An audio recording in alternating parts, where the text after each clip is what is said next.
No, we'll do it live. Fuck it. Do it live. I'll write it and we'll do it live. And thing sucks. For 4 months, we waited for this past weekend. Created content around this draft, around draft desires, draft rumors, done too many mock drafts. I don't know about you all, but one is too many for me. We've done multiple episodes basically saying the same things.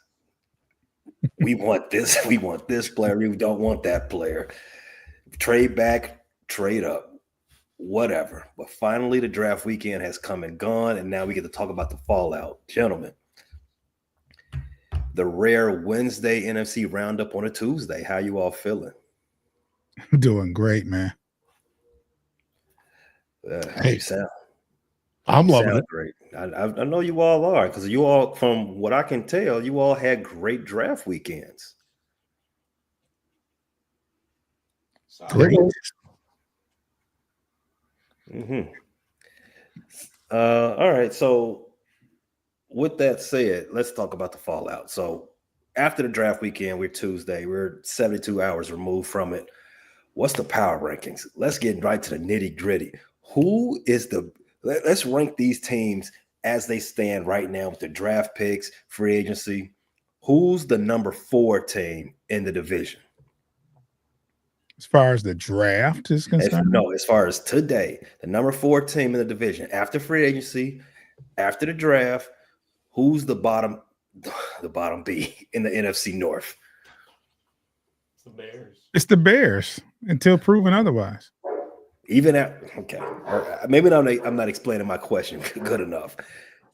After everything you've seen coming out of this past week, this past season, free agency and draft, you got the Bears at number 4. Yes. Okay, Foster, you agree? Dave? No, it's always the Packers. There you go, Packers. That's what I like to hear. That's always solid. The Packers are bottom, so they stay at the bottom. Sidebar: How annoyed do you think Aaron Rodgers is right now after watching this? It's a good annoyance. It's chef kiss. After the Packers used their first 3 draft picks this past weekend to draft 2 wide receivers and a tackle. I know Aaron Rodgers is like punching air right now. Well, punching smoke clouds, wherever he's around at the moment. He's like, oh, now you want to do that? Now that I'm gone? Yeah, and I think they drafted like 7 or not drafted, but signed about like 7 more during UDFA period. I think it's great. I love a good petty. I love a good petty, especially when it's towards the ops. A-Rod, Packers, NC State, whichever. I love it. When it comes to power rankings after the draft, and I'm not talking about the draft, I'm talking the whole offseason that led to today, I've found 3. NFL.com came out with one, Pro Football Network came out with one, and Mike Clay of ESPN came out with one. Now, Mike Clay has all 4 teams in the top 10 for talent, talented rosters. All 4 teams in the top 10. Not surprising. All 4. This was the best division for the first 2 months of the year, and it's still going to be a hell of a division. The only problem with it is we're going to beat up on each other. Detroit leads in all 3 of those rankings. Mike Clay had him 3rd, Pro Football Network 3rd, NFL.com had him 5th overall. Then came the Green Bay Packers. Now, this is where their analytical process goes down the shitter. Mike Clay has Green Bay at 5th, and then the other 2 at 9th. Then comes Mike Clay has Chicago at 7th, but NFL.com and Pro Football Network have them at 16th and 14th, respectively. And where they have the Vikings, my Vikings, Mike Clay has them 9th, and then 10th and 13th for NFL and then Pro Football Network. So mine I can excuse because there's the question mark about J.J. McCarthy not playing the game. But it's still pretty damn good.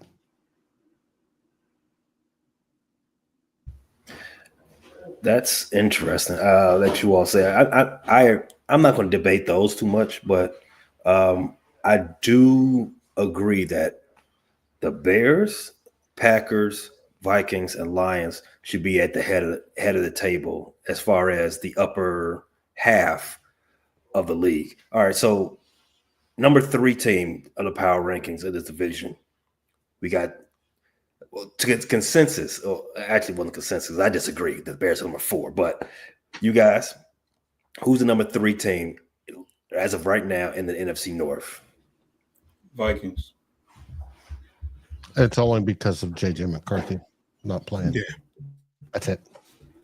Otherwise, we'd be a lot higher. And he had his first press conference today, by the way, as the starter, QB1. There we go. They finally announced he was finally announced as a starter. Yeah. Okay. Good. We'll come back to that. So last 2 teams, we have the Lions and Packers. Mm-hmm. Who's top 2 but not number 2? The Lions. Lions are obviously number 1. So let's start there. You guys are still the best team in the division, defending division champs. Let's talk about your draft. Let's get a recap of how your weekend went. Best pick, worst pick. How'd you like it? June, I'm gonna start with you. What pick did you dislike the most? Because that's probably gonna be your future All-Pro. Just a quick disclaimer: I never like any of the picks that the Lions pick in the draft. I'm just going to say that I'm disgusted with the 3rd pick of the draft for us, and I wasn't crazy about the 1st pick. The other picks I'm fine with. Foster, what about you? You said favorite pick and least favorite pick? Yeah. Favorite pick being probably Tate Radledge, the guard out of Georgia. Mm-hmm. That's my favorite as well. 2nd round draft pick. Mm-hmm. Least favorite draft. Probably Dan Jackson, the safety in the 7th round. Which, if you're gonna have a least favorite, why not let it be the 7th round? You're not mad at you for not liking the 7th round pick, right? So yeah, I would say least favorite, but I even see some value. I even see some value in him, possibly. Value in the 7th pick. Okay. All right. I don't see a tight end on there. What happened? You guys took them all. Oh, don't blame us. You didn't get a tight end until our last pick. Yeah. The Bears definitely updated their tight end room. We'll come back to that in 1 second. Dave, Vikings, how was your draft weekend? It was, besides a lot of work on the Vikings first and goal side, it was satisfactory. We got Donovan Jackson in the 1st round, guard out of Ohio State. A lot of people have had him as number 3 guard. Some people had him as the number 2 and possibly even number 1 guard, depending on how you rank guards. It was weird in the fact that during the draft, after we got through those top few picks, suddenly the offensive tackles started going and the defensive tackles started going and then the guards started going. And you had this big push of these runs of the offense and defensive linemen. And that bumped everything else down. And of course, I've as everybody knows, my draft crush was Gray Zabel. He went at 18 to Seattle, where I predicted he would probably go. He did go. That left us with Donovan Jackson, and we selected him. People say, "Oh, David's a reach." He was, by consensus board, he was the number 36 on it, and you guys picked him at 24, which is he wouldn't have gone past Houston in the next selection at 25, and we knew that, so we snagged him. And I think it is good. He's going to be the third lineman that we replace on the offensive line this year, and we've gotten better. That is exactly what we needed to do. And then we didn't have a pick until the third round. We grabbed Ty Felton out of Maryland, quick, very quick. He runs a 4.37 or 4.47, something like that. He's a speedster. He's going to take the top off. He'll be one of our fastest wide receivers, but he's skinny. He's almost 6'2", and he weighs 185 pounds. So he's got to be developed, and I think Keenan McCardell, our wide receiver coach, can do just that. And then after that, we got Georgia Tyrion Ingram Dawkins, rotational defensive tackle, who shows tons of upside and has the ability, just needs to learn it, which is good. And then our biggest move of the draft was a trade down in round 5 from pick 142 to 172, because we traded for our backup quarterback. Didn't mess with the compensatory pick formula, nothing. And we get Sam Howell from Seattle, North Carolina. Well, Seattle, Washington football team, and then North Carolina before that. Tar Heels. Yeah, for $1.1 million. And what is interesting about Howell is that when Kwesi Adolfo-Mensah and Kevin O'Connell became the new power structure in Minnesota, they were high on Howell and thought about drafting him in 2022. And they didn't. They like him a lot. We attribute him to a younger and more talented Nick Mullins. He's a chuck it and it type of quarterback, a YOLO quarterback, but he's got some skills. And if he gets coached up and refined, he could be a very, very good NFL quarterback. And KOC School of Quarterback Reclamation is back in session. It's going to be interesting, but that's the biggest ones. And then we got a couple of 6-rounders that we turned into. We had started with 4 picks. We turned it into a grand total of 5 picks plus a backup QB. I'm happy. Wasn't flashy, no sizzle like last year, just pure meat and potatoes. Meat and potatoes, no sizzle. Someone watching Sacred, they want to know, how do you think the Vikings will do this year? They think the O-line has had a major upgrade, but the secondary is iffy and the quarterback is unknown. Dave, if you had to put a number, a record, you're prognosticating the record today, April 29th. What do you think the Vikings record would be in 2025? 10 to 12 wins. 10 to 12 wins. A bit of a regression, but that's bound to happen. Well, we all play the same divisions, and the division got harder. We all played AFC South last year, and that was a cakewalk. Yeah, I don't think the division's gotten more difficult. I think the AFC North's kind of sucked too, but well, I hope so. You got the Steelers and the Browns, and could be. Two mid teams, and 2.5 mid teams and 1 great team. That's my opinion. That's my opinion. I think Baltimore is the cream of the crop, as my boy Randy Macho Man Savage would say. Okay, no, the answer, Sacred. He says QB's unknown. I think JJ McCarthy is going to ball out, and he's going to be the best quarterback of the class. Mark my words. When all is said and done, spicy. He's going to be the best QB of the class. And as far as the secondary, It's a weak link system, and they are functional. I think they're going to be good, not great, but with the improvement on the D line for rushing with Hargrave and what was the other one? I think we're going to make a step up, and that helps the secondary. So that's why I'm bullish on the Vikings being a 10 to 12 win team. Better than Daniels. Yes. Overall. Now, it would be fun is to see him in the NFC Championship.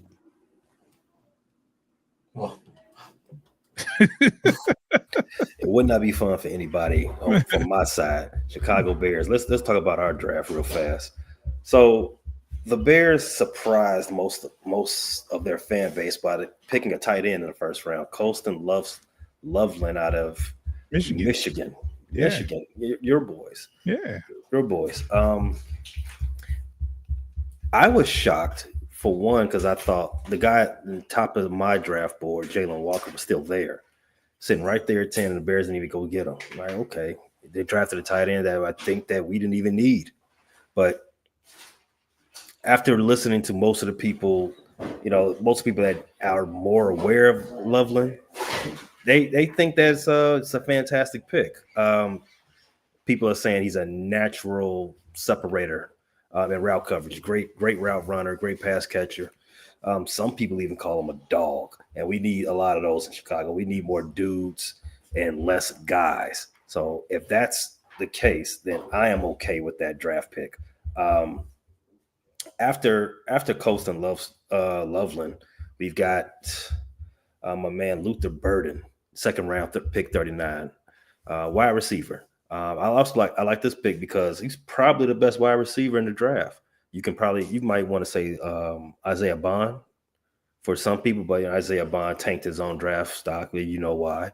But Luther Burden, he's one of 5 wide receivers ever to have a 1,200-yard season in his first two years in college. So he was a surprise for the Bears to get in the third at 39. If he had came out the year before, they were saying he was a top 10 pick. That's how good he was. So with those two picks together, if you just say Loveland, let's just call it. If you say Loveland is a more of a offensive tight end versus a traditional tight end, and you pair him with Burden, the Bears got the two best pass catchers in the draft. If you want to look at it that way, No, I would prefer to look at it that way. I bet. After that, I think the Bears' rest of their draft was. I would grade it this draft, and I'm saying after the first 2 picks, I would grade this draft better than they had last year. Just for the simple fact that they didn't mess up and reach with a later a mid pick the same way they did last year. Now, some people will say Hippolyte is I don't know if I'm saying his name right. Hippolyte is a reach, but he ain't a punter. He ain't a punter in the 4th round. Even if he ends up just playing special teams, he ain't a punter.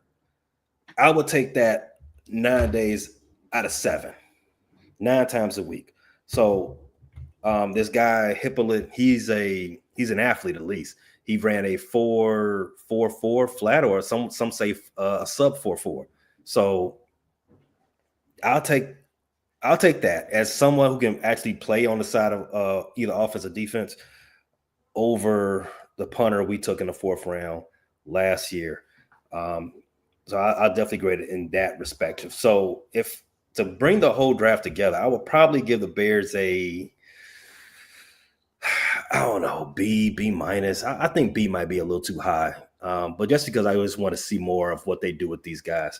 But it was an okay draft. It was fine. It's not I'm definitely not gonna put it on a level of an A because you didn't get one of those elite names. You got guys that you're like, okay, I can see us doing something with that. You definitely see Ben Johnson's fingerprints on that first pick that we made. Definitely because they say Detroit had a lot of 12 personnel under his watchful eye. Fourth most touchdowns out of 12 for personnel during his tenure as an offensive coordinator. I'll take that. If that's what we're going to do in Chicago, so be it. Or if this is the beginning of the end of the Cole Kmet era, okay, whatever. Let's see what happens. So I'm not down on this draft. I like it. I'm interested to see what happens. Let's check out and see how things go from that point. And to count on a comment here, my boy Nick, he's saying the Packers are such frauds. We got better wide receivers with a later pick. That's exactly what we did because we got the best wide receiver in the draft. And not only that, but their wide receiver and wide receiver 2 at Texas. Yeah, I agree, Nick. Also, FGB always. Again, 10 days out the week on that one. Some other comments. Let's go before we take our break. Let's highlight this. My boy Antoine Edwards. He's got a Lakers banner in his profile pic. And he wanted us to let us know that the 49ers had the best draft. Batting 0 for 2 there's, buddy. 0 for 2 on that one. Campo, what's going on, my man? Afton, always checking in. Tim Lyons. What up, Tim? All right. Tim Lyons also wants to let me know I'm being biased. Shame on me for liking what my team did this weekend. Shame on you. Now, we did question when Loveland was picked. Of course. I mean, because listen, and we'll talk about this a lot later. Mock drafts and things like that.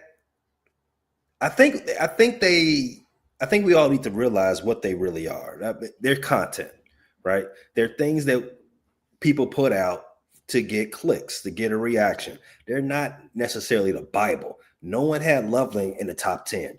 People had another player noticeably in the top 10. It didn't go to the top 10, right? We'll talk about him later. Yeah. So if you don't have scouts or NFL GMs actually putting their names on mock drafts, let's just start assuming that this is just stuff to keep us interested until the actual day comes.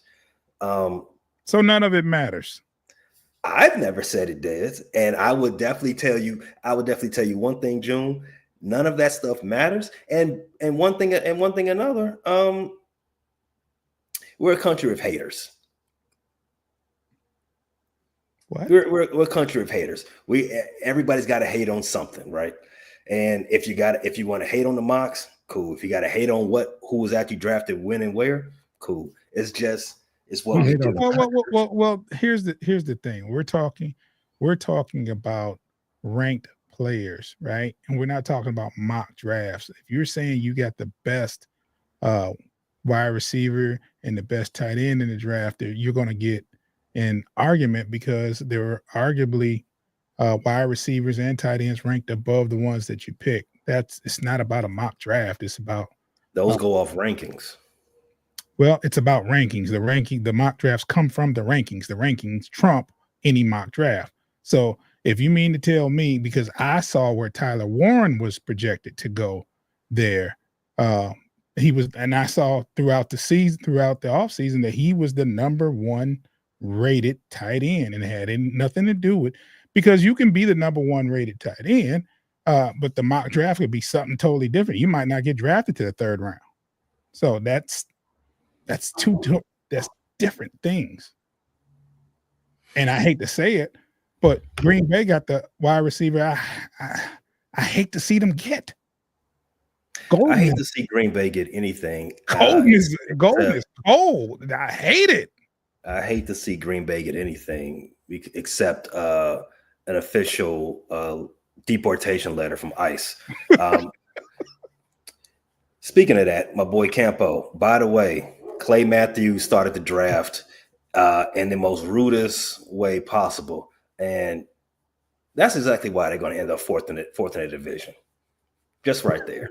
Because their GMs don't know anything, their players are overrated, and their former players are dumb as hell. Let's take a break real fast. If you're watching live, stay right here. We'll be right back after a quick break. If you're listening on audio, definitely start checking us out live. But if you listen on audio, I appreciate it.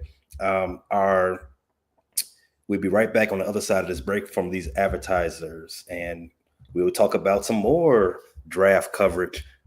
Biggest story from draft weekend. Definitely want to get into that.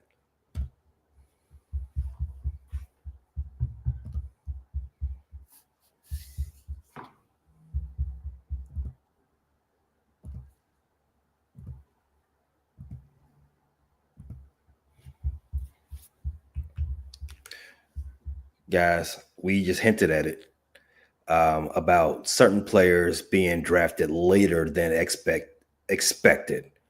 I think certain players being drafted later than expected, and a bunch of other stuff happening this draft weekend that caught a lot of people's eyes, hit the algorithm, and had everybody buzzing.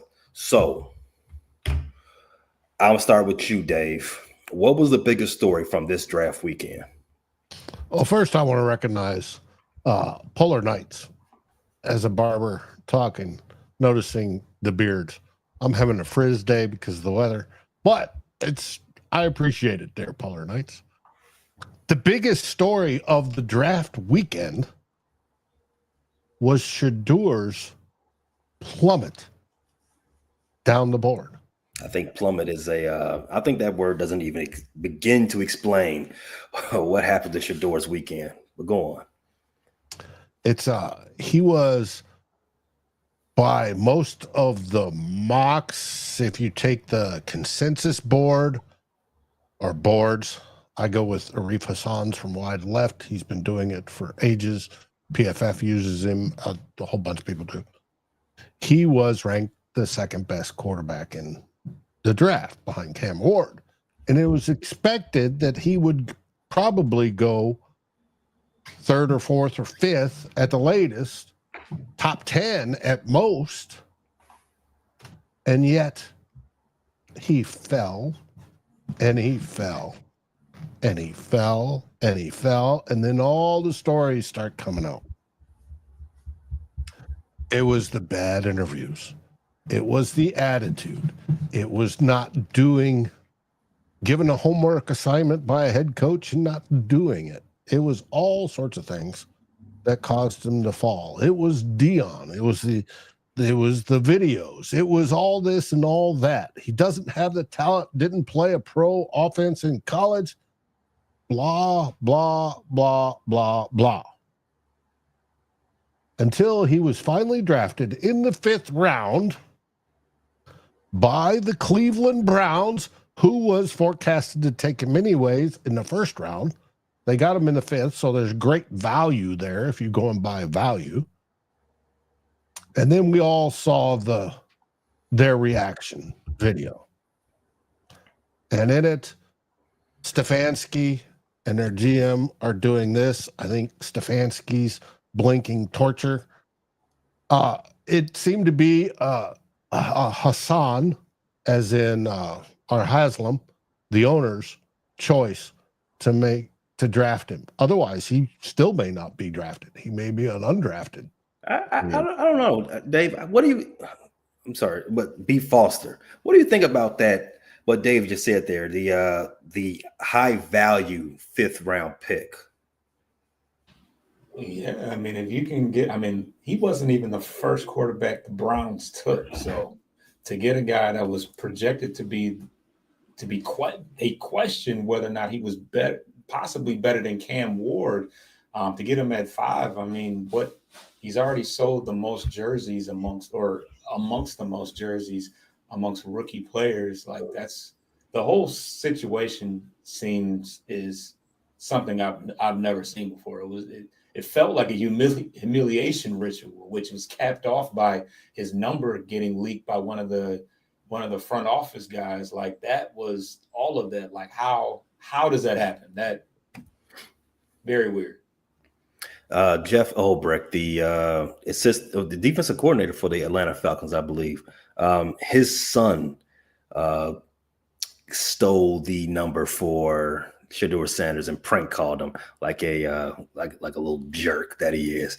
But my thing is this: I don't get how you can say that. Oh yeah, he's going to have he can outperform his draft stock or his draft draft where he was drafted, being a 5th round draft pick. How could he outperform it unless your previous quarterback that you drafted underperforms? That is so you really drafted him for no reason if that's the case, right? I think that goes back to what you said, Dave. Like, this is a owner directed selection. And to your point, B. Foster, I think they said the ratings for the draft day 2 and 3 were extremely high just watching Shador. So you can explain, so you can understand if the assumptions that Jimmy Haslam was the one who just decided, hey, I'm going to get this guy because he's box office. If they're selling jerseys left and right, hopefully they're buying them from the team site and not from the NFL.com site, because then they're not really getting the money on those jerseys that they would prefer.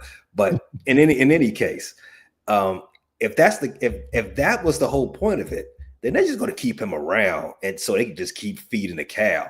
5 quarterbacks in that room: Watson, Flacco, Shador, Gabriel, Pickett. and Pickett, Kenny Pickett. They're not going to break camp with five quarterbacks. Obviously, Watson's going to pup, so he's not going to count. But who gets cut? Who do you all think? Who do you think is the guy who gets X'd off the island? Pickett. I mean, Flacco. That's if Shador actually shows to be competent and learn the plays and do everything, which he has some skill to do, it'll be Pickett. I mean, Flacco has at Maybe. least led them to a playoff before, right? Mm-hmm. Now, just think of Flacco. He's like, hey, I signed up for my retirement tour version 2. Why am I putting up with this BS? I got 2 rookies behind me. Now, you all think they just traded a 3rd round pick for Kenny Pickett. You think they're going to cut him? Yeah. Who knows? Maybe they cut the punter and they keep an extra quarterback. I don't. I mean, it is Cleveland, so I'm not going to give them too much credit for fantastic team management. I mean, they did give Deshaun Watson a blank check, so to speak. So, and that is Haslam's. Mm-hmm. He took credit for that. That's correct. Well, at least we know one thing about Jimmy Haslam. He's going to let you know when he fucks up. Mm-hmm. Yeah, whether it be Flying J or quarterbacks, and there's been a slew of them. Yes. I just can't see Kenny Pickett. I think Kenny Pickett's stuck there for at least a year. I mean, they're gonna. This will be the 3rd year of his career. He was brought in to be the starter. They say, yep, immediately put chair right from underneath you. Is he going to be QB2 though? Is he going to be the back? See, Pickett. If Pickett sticks, mm-hmm. and Flacco starts, I'm saying Pickett's probably the backup. Yeah, but you don't want a rookie as a backup, not as a QB2 that comes in and a QB2's role is to help the QB1 during the week and then on the sideline. Mm-hmm. Now, if something goes wrong with the QB1, the QB2 comes in and finishes the game. Now, whether the next week the rookie gets upgraded, one of the rookies gets upgraded to QB1, the QB2 then stays the same because he's in that support role. He's got the clipboard. He's got the earpiece. He's got all of that stuff. I would think because you don't want a rookie as the support guy because the rookies are basically untested and they can't give any advice. You need to. So Pickett right now to me is the better backup. If Flacco does indeed play up to his age or plays up to his skill level past and not up to his age. I think Flacco's the guy out. Could be. They don't. I mean, he's a free agent. He's what 78 years old. It makes all if those two rookies, Gabriel and Shador, they come in and they have a decent offseason. They take the momentum into training camp. The pressure's on Flacco. It's battle tested, so. I mean, yeah, he took them to the playoffs most recently. I mean, the person they should be getting rid of, they can't, unfortunately. I mean, they lose a 3rd round pick, they gain a 1st round talent in the 5th round. Is that not even? Yeah, I mean, look at Brock Purdy, right? Same situation with the San Francisco 49ers. They traded up in the 1st round to draft Trey Lance. Bust.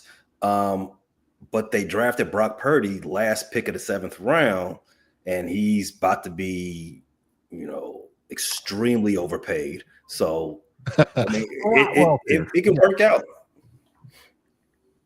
It can work out. Well, the question is if it works out. Yeah, if I definitely don't think Shador is a year 1 starter. I don't think that's what's going to happen here. For where he is in his maturation rate, because I don't think they thought he was a year 1 starter before the draft. I don't think any team thought that was his outlook. Yeah, but if you draft him, especially in the top 10, he's going to start. Oh yeah, definitely. But year 1, I don't know. I think he needs a little bit more polish for that first, and for 2, politics are going to play into this a lot. You have Kitty there, you have Gabriel there, who you took in the 3rd round. Watson's still on the team for however many more weeks, however many more paychecks. And Shador, if you make Shador even QB2, I think the politics on that one is going to be crazy because the fervor behind him, if the starter is Cheeks, the push to get Shador into the game from everyone, including his daddy, is going to be crazy. Which is what they were, which is what everybody was avoiding. I don't know why they should though. I mean, Deion's a magnet, man. I guess if you got Deion, on your camp, on your sideline, Colorado showed you. That's bucks. I did read this morning where Deion was offered an interview for a coaching position on the Browns. Oh God! I saw a tweet. That makes total sense.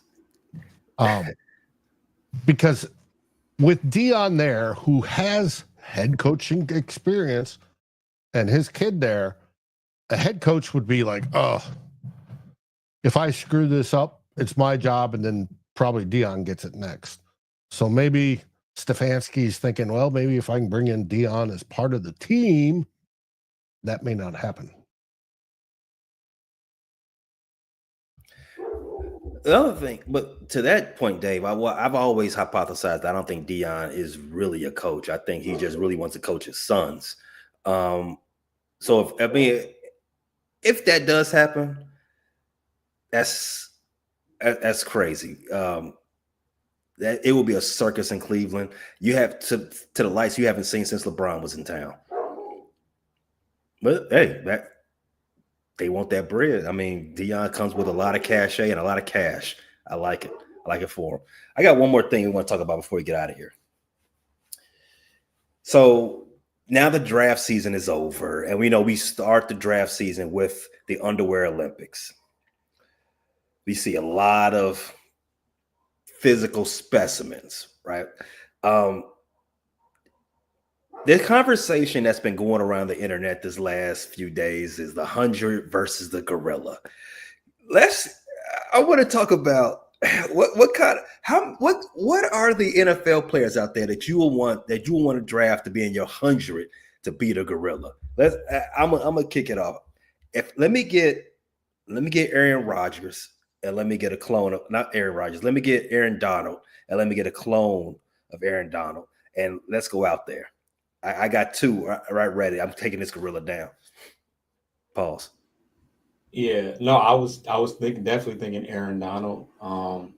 Maybe some of the Watt brothers. I feel like they're a little got some screws loose. It might be, I don't think they got a chance, but yeah. It definitely big ground bellies on both sides of the ball. Oh yeah, It's Dave. Listen, Gorillas. They're offensive oh, linemen. They're 6'4", 6'5", 400 some odd pounds.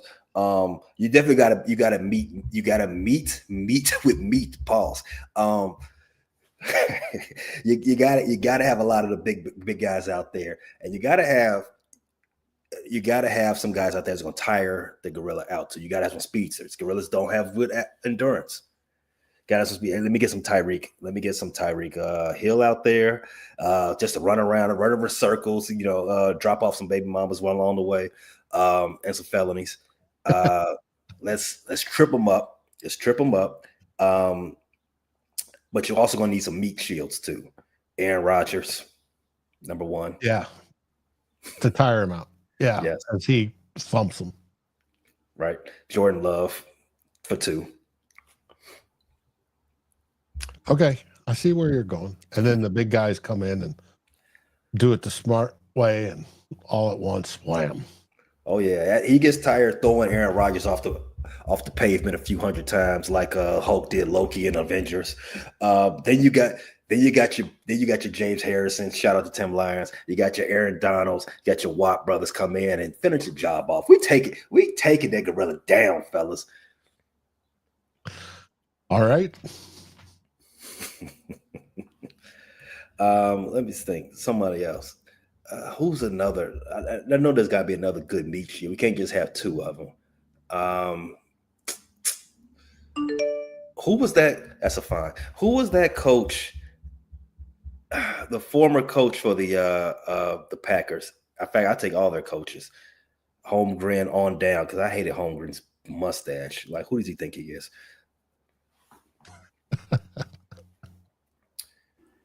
The one that ended up coaching for the Cowboys, or McCarthy? Oh yeah, throw McCarthy out there too. Yeah, that's a good one, Foster. We didn't have enough Cowboys out there. Dak, meat shield. Yeah.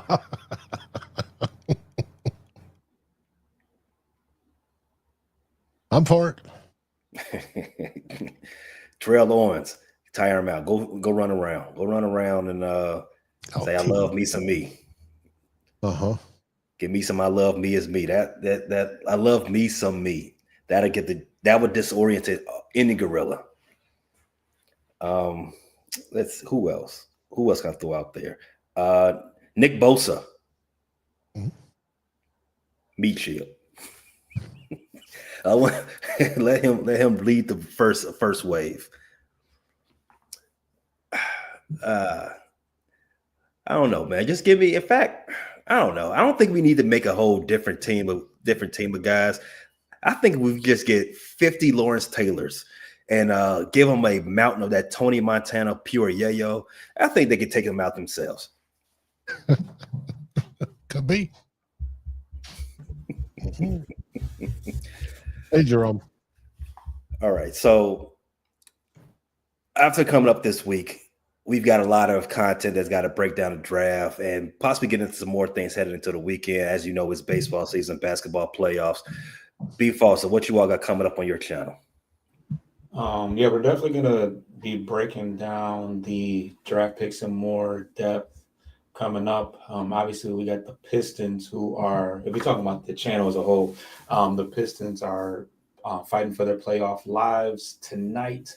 So we'll be covering that, and hopefully we'll have some more to talk about as far as the playoffs are concerned. But the Tigers are holding on to first place right now. They lost the first of 3 to the Houston Astros. We put them out of the playoffs last year, which is way more impactful than what they got going on. But hopefully we can win the next 2. You can find all of that on Bleachers to Speakers YouTube channel and wherever you get your podcasts. That you definitely want to follow that channel, because this is where this show will be broadcast next week. on Wednesday, 5 p.m. Eastern time, Bleachers the Speakers on YouTube. Also in association with the Fans First Sports Network. Dave, you all did 18 hours of draft coverage over the weekend at Vikings First and Skull. What else you got? You can't possibly have any more draft coverage at your channel, but what else do you have coming up this weekend? This week? Last night we did break down on an episode call. It's all about Donovan Jackson over on Vikings First and Skull with Real Forno. We talked about him and getting our backup quarterback. Tonight we have Sal Spice at 8:15 Central. She's got a guest, Eric Thompson. She's probably going to be talking about going to the draft party and picking on the Packers during it. She's put up some shorts. They're absolutely hilarious. I suggest you go partake. And then the Real Forno show for what normally Wednesday night is going to be on Thursday night this week because I've got final walkthrough on the new house tomorrow. And then we have two old bloggers on the weekend. And then we're going to be talking about mini camps. But you can find us over at Vikings First and Skull YouTube, Vikings First and Skull on any of your podcast aggregators. And if you can't find us on there, let us know. We'll add it to it. But we're on all the major ones. And also over at Fans First Sports Network, you can find written product under the Vikings tab or go VikingsFirstandSkull.com and it drives you right there. And we love it. Oh yeah, great. It's a fun channel. I love Vikings First Skull. I love checking in on my boys over there at the Bleachers Speakers as well. Just to troll. Thank you for hopping on this weekend. Oh, anytime, Dave. The invitation was very warmly accepted, and I will definitely do my best to just jump on it and help out what I can. But I love jumping on no Diddy. I love being a guest on your channel, Vikings First Skull. I love jumping in and participating in the conversation with the boys over there at Bleachers and Speakers as well, even if I just got to troll you guys every now and then. But definitely want to follow those two channels. Over at the Frustrated Chicago Sports channel this week, we are going to break down the draft, our first draft, massive breakdown. We're going to get that out to you tomorrow. We got some more film breakdown from our two big draft picks, Luther Burden and Colston Loveland.